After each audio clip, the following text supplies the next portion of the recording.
Hello అండి. Welcome to Sukanya blogs. ఎలా ఉన్నారండి? బాగున్నారా? నేను మీ సుకన్య. ఈరోజు మన రెసిపీ వచ్చి చాలా సింపుల్గా అయిపోతుంది, చాలా రుచిగా ఉంటుంది. రాఖీ పండగకి స్పెషల్గా ఈ స్వీట్ అనేది మీరు చేసి పెట్టవచ్చు. ఖర్చు తక్కువ కానీ రిచ్ స్వీట్ తిన్నట్టు ఉంటుంది అనమాట. అంత బాగుంటుంది. చాలా సింపుల్గా కూడా అయిపోతుంది అనమాట. ఫస్ట్ టైం మన ఛానల్ ఎవరైనా చూస్తున్నట్టయితే సబ్స్క్రైబ్ చేసుకొని దీని తయారీ విధానం చూసేయండి. ముందుగా స్టవ్ వెలిగించుకొని బాండి పెట్టుకొని 1 కప్పు దాకా పంచదార తీసుకుందాం.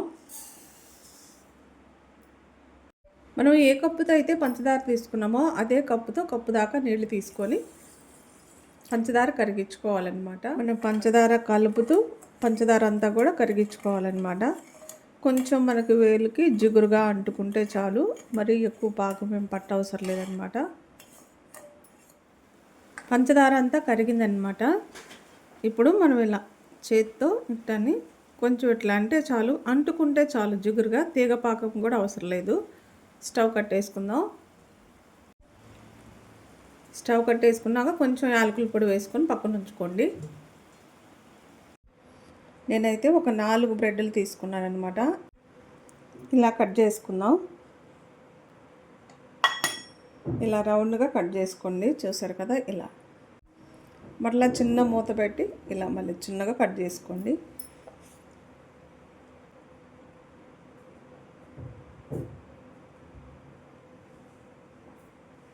ఇలా అన్నీ కూడా ఇలా రెడీ చేసుకోండి. మనం అన్నీ కూడా ఇలా రెడీ చేసుకోవాలన్నమాట. ఇప్పుడు వీటిని ఆయిల్లో ఫ్రై చేసుకుందాం. మనం ఆయిల్లో వేసుకొని 2 వైపులా ఎర్రగా వేపుకోవాలన్నమాట. క్రిస్పీగా వచ్చేటట్టు వేపుకోండి. ఇప్పుడు 2 వైపులా ఇలా ఎర్రగా అన్నీ కూడా కాల్చుకొని పక్కన ఉంచుకోవాలి. అన్నీ కూడా ఇలా పాకంలో ఉంచుకొని ప్లేట్లోకి తీసుకోండి.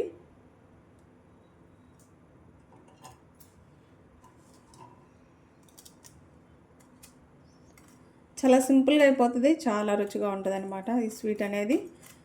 చక్కగా మనకి రాఖీ పండుగ వస్తుంది కదా, ఆ రోజు చేసి పెట్టండి.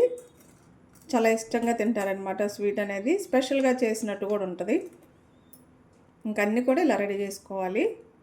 మనం ఒక 1/2 లీటర్ దాకా పాలు తీసుకొని స్టవ్ మీద పెట్టుకొని మరిగించుకోవాలన్నమాట. బ్రెడ్ ముక్కలన్నీ కాల్చుకున్నాక ఇలా పొంగే టైంలో ఒక 4 టేబుల్ స్పూన్ల దాకా పంచదార వేసుకోండి. పాలు పంచదార అంతా కూడా బాగా కలిసిపోయేలాగా కలుపుకోవాలన్నమాట. పాలు కొంచెం మరిగినాక ఇప్పుడు మనం ముందుగా బ్రెడ్ ముక్కలు ఉన్నాయి కదా, వాటిని వేసుకొని కలుపుకోవాలన్నమాట. చిక్కదనం వస్తుంది ఈ పాలు అనేవి. ఇలా మనం అంతా కూడా బ్రెడ్ ముక్కలు వేసుకొని బాగా పాలలో ఉడికించుకున్నామనుకో మంచి రెమెడీ తయారైద్ది అనమాట. చూసారు కదా, ఇలా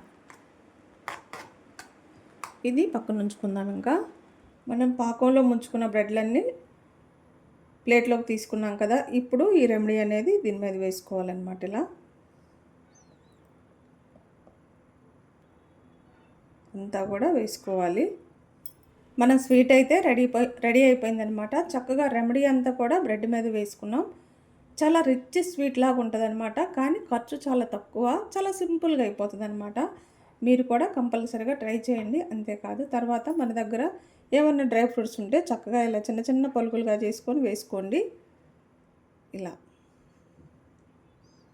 అదిరిపోతుంది అనమాట స్వీట్ అనేది. నేనైతే బాదం పలుకులు వేస్తున్నాను. మనం డ్రై ఫ్రూట్స్ అన్నీ కూడా చల్లుకున్నాం అనమాట. బాదం పలుకులు చూసారు కదా ఎంత బాగుందో ఈ స్వీట్. ఒక్కసారి అలా నోట్లో పెట్టుకున్నారంటే అద్భుతంగా ఉంటుంది అనమాట. అమృతం తిన్నంత బాగుంటుంది. కంపల్సరీగా మీరు కూడా ట్రై చేయండి. రాఖీ పౌర్ణమి రోజు అన్నదమ్ములకి చక్కగా ఈ స్వీట్ అనేది చేసి పెట్టండి. చాలా రిచ్ స్వీట్ లాగా ఉంటుంది అనమాట. కానీ తక్కువ బడ్జెట్లో మనకు అయిపోతుంది. కంపల్సరీగా మీరు కూడా ట్రై చేయండి. తెలిసిన వాళ్ళకి షేర్ చేయండి. అంతేకాదండి, మన వీడియోస్ అనేవి చాలామంది రావట్లేదు అని అడుగుతున్నారు. ఎందుకు రావట్లేదో తెలియదు, కానీ నేను సాయంత్రం పూట డైలీ ఒక వీడియో అయితే 6:30 ఆ టైంలో అప్లోడ్ చేస్తున్నాను. 5 నుంచి 6 మధ్యలో. మీరు కంపల్సరీగా ఛానల్లోకి వెళ్ళి చూసి లైక్ చేయండి. మీకు తెలిసిన వాళ్ళకు కూడా షేర్ చేయండి. నా వీడియోస్ కానీ మీకు నచ్చినట్టయితే లైక్, షేర్, సబ్స్క్రైబ్.